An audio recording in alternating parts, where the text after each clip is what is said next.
We got another character revealed to be a D, actually 2 in this chapter. One of our guys falls in battle. We have a new Straw Hat on the crew. The Thousand Sunny finally takes off, and much more crazy things happen in this chapter, so make sure to stay tuned for this one. Chill the Pirate King within and smash that like button if you enjoyed these One Piece reviews on the channel and want to keep them coming. Make this the video you join the Nakama by subscribing and hitting that notification bell so you don't miss future One Piece videos and updates. But first, quick thank you to Honkai Star Rail for sponsoring this video. Honkai Star Rail is a new multi-platform galactic fantasy RPG from the makers of Genshin Impact. It already won Best Game of the Year 2023 on Google Play and the App Store and Best Mobile Game at the Game Awards. It's a free-to-play cross-platform RPG that you can enjoy on PC, mobile, and even PS5, and you can share data between them. And we have big news. The game is introducing brand new incredible characters, including Fire-type destruction characters Firefly and Sam.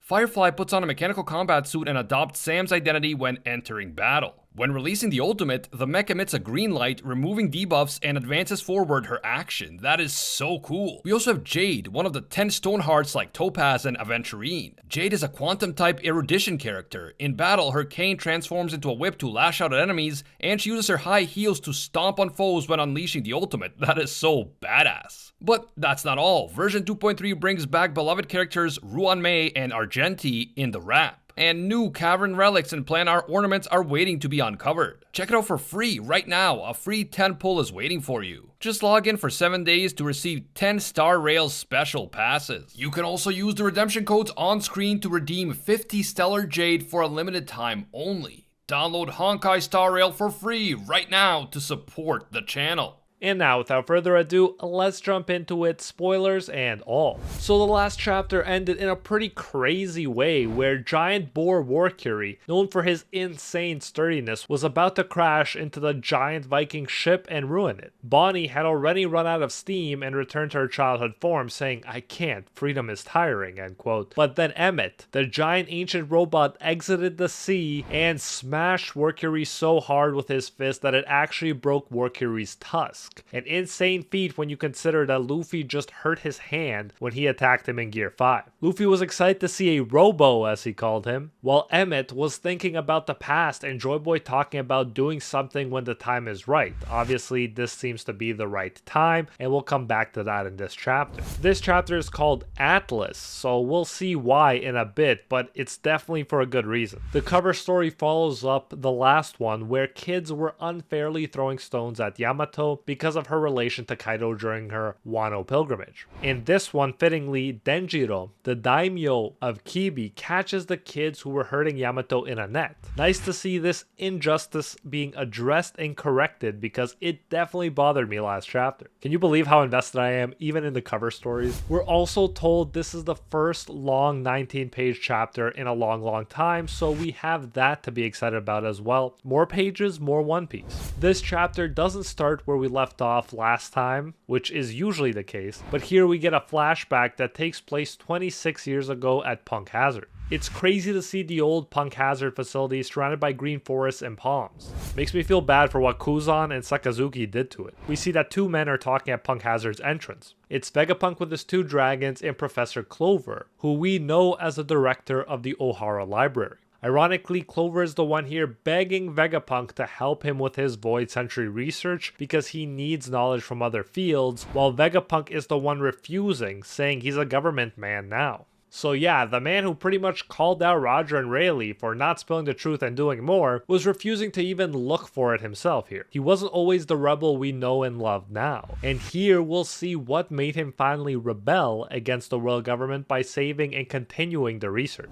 Vegapunk asks Clover, "Do you remember how many times you have been arrested? They have got their eyes on you. I'm sure you know why you can still roam free like you are. It's to follow you to your den to capture all of your friends," end quote. And of course, sadly, they did end up getting his friends. It shows just how brutal the world government is and how Vegapunk knew it, even at the time. He knew that Clover would already be in jail or worse if they weren't being strategic and using him to get the rest. Clover then explains that in the past, a man who had a D in his name was killed right before his eyes. And that man wasn't just anyone anyone with a D, that man was Clover's brother. Vegapunk, for his part, is now in shock. Clover says that his real name, which we never knew up until now, Gol D Clover. That day he lied in order to live. We see a flashback section where we get a little panel of the moment where Clover's brother was killed, and Clover lied saying he was just his friend and not his brother in order to survive. He continues talking tearfully. He says, "Are you telling me that there are people in this world who deserve to be killed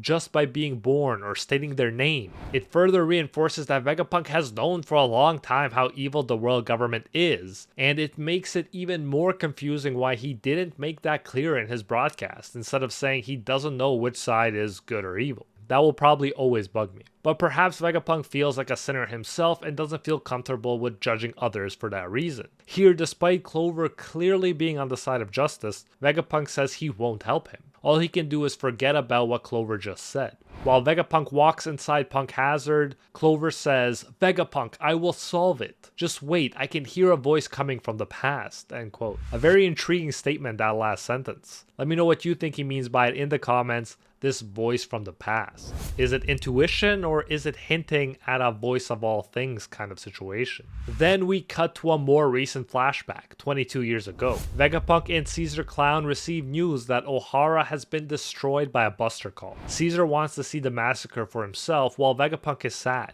The people who were brave enough to do what he didn't have been killed for it. After that, Vegapunk visits Ohara. And this scene takes place just before the one we saw during the chapter 1066 flashback, the one where he spoke with a young dragon at Ohara. By that point, he seemed more put together and Dragon was more so the affected one. But here we see that Vegapunk was actually crying in front of Ohara's lake while he looked at a Kid Nico Robin wanted poster. He says to himself, and I quote, "So you all died to save this pile of books. Who in the world would be foolish enough to risk their life to carry on your research?" End quote. And of course, we know that Vegapunk did just that. After refusing the first time, he now accepts the risk and the responsibility of carrying on the knowledge and research. And to his credit, he made this decision after the world government made it clear that they are willing to buster call anyone doing the same. So in my opinion, this is pretty much where modern Vegapunk was born, the one we love, the one who actually tried to do the right thing despite the terrible risks and dangers of doing so. And I for one love seeing the growth of his character like this. We then finally jump back to the present where Vegapunk's message continues again. We actually see Zeph and Patty listening to the message in the Baratie, another blast from the past, and Zeph is definitely one of my favorites. We see Tequila Wolf too, where guards are whipping prisoners, so if you hope that this wouldn't happen after the revolutionary saved Robin and other prisoners in a cover story, sorry to break it to you, but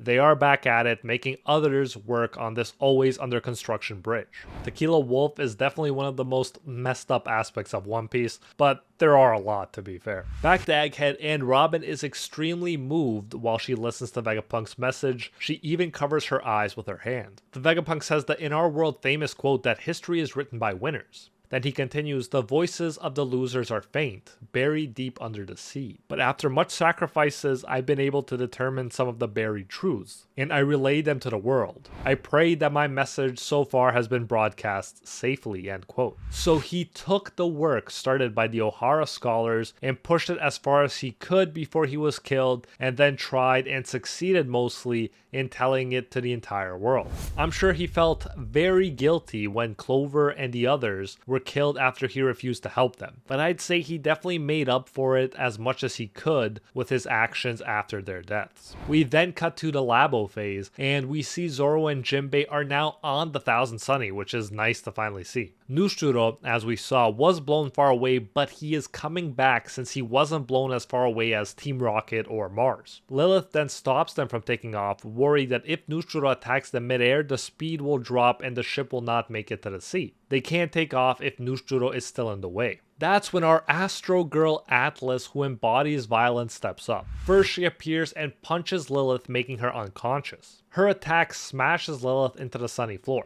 Atlas then turns off a device on Lilith's head. She touches Lilith's head and we get a click sound effect. York notices and she assumes that Lilith is gone for good, and Atlas is the only Vegapunk that remains. So as we'll see, Atlas is actually helping Lilith, and how fitting it is for the embodiment of violence to do so by punching her out. It seems to be one of those "I'll knock you out so you're safe and can't stop me from sacrificing myself to help you escape" kind of moments. Atlas talks with Nami and the others, telling them to please take care of Lilith. "I will eliminate your obstacle," she says. So yeah, it seems like Lilith, who is supposedly the embodiment of Vegapunk's evil aspect, is the one joining the crew as a new Straw Hat, and it seems fitting when you think about how so many labels in this world of One Piece are opposites, pretty much. Like how the Marines are often bad guys, and how Luffy, who is labeled a pirate and criminal, is the one helping to free people. Also, when you think about how Lilith actually seems pretty good for the evil aspect, kind of suggests that, yeah, as we may have expected, Vegapunk didn't really have much evil inside him to begin with.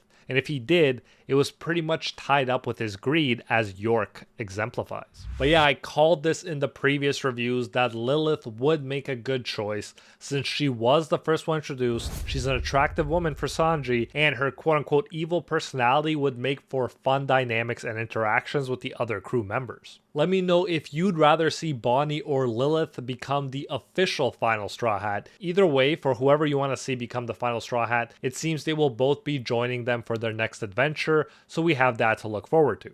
And maybe Bonnie can just pull a Shanks and be part of the crew as a glorified apprentice, since despite her insane bounty, she is just a kid after all. So back to the action, and Noosjuro is running back to the Thousand Sunny, but Atlas flies and grabs him. Noosjuro slices one of Atlas's arms off, but she still grabs him. Then she uses her DOM shoes and her jetpack to push Noosjuro out of the way as the Thousand Sunny takes off using Kude Burst. We then cut to what everyone's been waiting to see, Luffy and Emmett. This is where we actually left off in the last chapter. Luffy's very excited to see the giant robot, and Emmett for his part says, "I'm so glad to meet you again, Joy Boy." Luffy is confused and looks around searching for who's talking to him. Emmett, we're told, has a funny reaction. He says, "I'm talking to you. You go on ahead. Your enemy is my enemy. I'm glad to be able to fight for you again, Joy Boy." While Luffy says, "Amazing, so you can talk." Emmett says, "Joy Boy is in danger. I will protect him," end quote. Dory orders the crew to set sail. Broggy asks Luffy if that thing is one of them. Luffy then says something hilarious. He says, and I quote, "He said he's going to protect the Joy Boy guy. Who is that?" End quote, not knowing it's referring to him. But then perhaps more interestingly, Broggy says,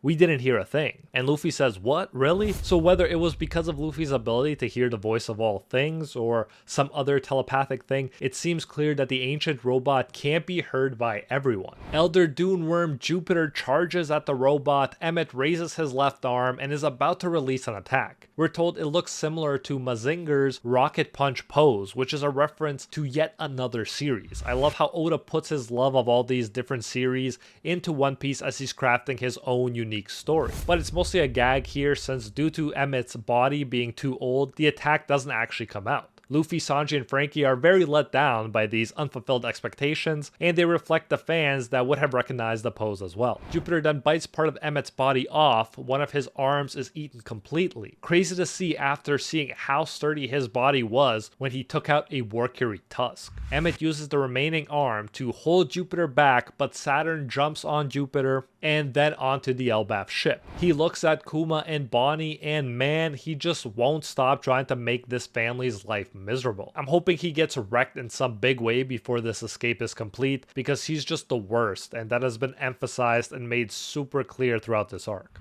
We cut to the Thousand Sunny that is flying in the sky. Sanji sees the Sunny from the Elbaf ship. Meanwhile, Noosjuro slashes at Atlas. He says, and I quote, "Didn't expect you to sacrifice yourself." And Atlas says, "No, this is called a service," quote unquote. Then Atlas blows herself up, and half of Noosjuro's face is blown off. It's tragic, but at the same time, I love this. It reminds me of Android 16 from Dragon Ball, but here we actually see the self-destruct feature be used, and it's so badass, even while it's obviously sad too. So now we pretty much just have two Vegapunks, one with the Straw Hats and one with the world government. In an amazing double-page spread, we see different scenes while Vegapunk's message continues. Vegapunk says, and I quote, "I would have liked to have more time to do my research, but there are those who already cannot be stopped. 25 years ago, the pirate Gol D, Roger, and his crew finally circled the entire world, a feat never seen before. We see the Thousand Sunny flying towards the sea, and it's near the Elbaf ship now. Usopp and Chopper are crying for Atlas. The Straw Hat pirates say, "We can reach the sea." And Usopp is especially compassionate, saying, "Damn it, Atlas, you can't just do that." York tells the 5 elders that Atlas's signal has disappeared, and so York now thinks that she is the only Dr. Vegapunk in the world and celebrates accordingly. Noosjuro, with half his face destroyed, says, "No, not yet." Saturn adds, "That Stella just won't stop yapping."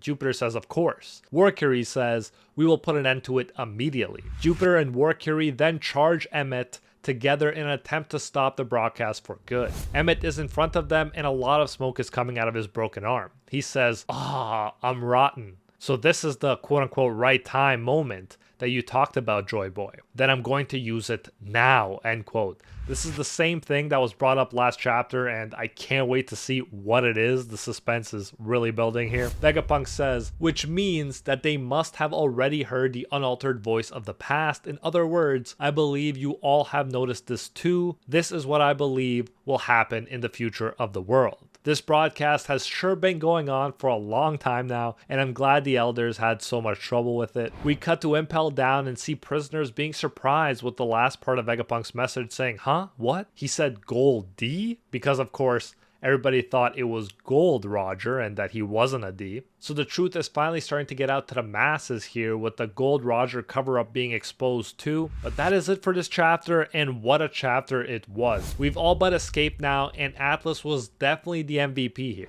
Honestly, the different Vegapunks, except York of course, have helped the Straw Hats escape so much. This wouldn't have been possible without them. Thanks again to Honkai Star Rail for sponsoring this video. Check them out right now, link in the description. If you enjoyed this video about the new Straw Hat, you won't want to miss our video about all the other Straw Hats ranked from weakest to strongest. Link on screen right now. Like and subscribe for more One Piece, and I'll see you in the next one.